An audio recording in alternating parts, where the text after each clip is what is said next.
দুদিন পরই মুসলমানদের বড় উৎসব ঈদুল আজহা। ঈদ সামনে রেখে বেপরোয়া মশলার বাজার। বছর ব্যবধানে রাজধানীর বাজারে এসে এলাচ কিনতে হচ্ছে দ্বিগুণ দামে।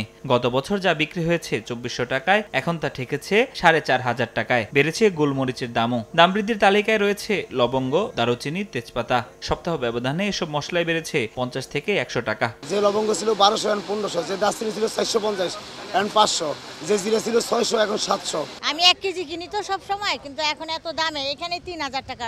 কম্পিটিটিভলি প্রাইস অনেক বেশি। এক সপ্তাহ আগেও রাজধানীর বাজারে ২২০ থেকে ২৪০ টাকায় বিক্রি হওয়া আমদানি করা আদা কেনাবেচা হচ্ছে ৩০০ টাকায়। ঘাটতি না থাকলেও ১০ টাকা বেড়ে পেঁয়াজ বিক্রি হচ্ছে ৮৫ টাকায়, আর ২৪০ টাকায় বিক্রি হচ্ছে প্রতি কেজি রসুন, যা গত সপ্তাহের তুলনায় ৪০ টাকা বেশি। ঈদ আসলেই মনে হয় যে ব্যবসায়ীদের তাৎক্ষণিক কিছু লাভের জন্য তারা ইচ্ছে মতো দাম বাড়ায় দেয়। কোরবানির দিনে দাম বাড়ছে, ডলারের দাম বেশি, তেলের দাম বেশি, গাড়ি ভাড়া ২০,০০০ জায়গায় ২৫,০০০ টাকা দিয়ে আনা লাগে। সবজির বাজারেও স্বস্তি নেই। বেড়েছে শসা, টমেটো সহ সালাদের দরকারি পণ্যের দাম। সেই সঙ্গে সপ্তাহ ব্যবধানে কেজিতে ৬০ থেকে ৭০ টাকা বেড়ে কাঁচামরিচের দাম ঠেকেছে ডবল সেঞ্চুরিতে। যে ব্রাইট লক টেকনোলজি সাধারণ পাউডারের তুলনায় দেয় দ্বিগুণ উজ্জ্বলতা। রিন অ্যাডভান্সড দেয় দ্বিগুণ উজ্জ্বলতা। গত সপ্তাহের তুলনায় আমরা মনে করি ৫০-৬০ টাকা পার কেজি কাঁচামরিচ বাড়ছে। শসা, টমেটো আগের সপ্তাহ থেকে তুলনামূলক বাড়ছে।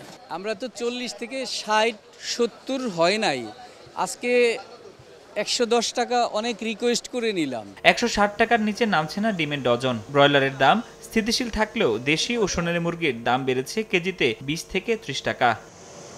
ফরহাদুর রহমান, সময় সংবাদ, ঢাকা।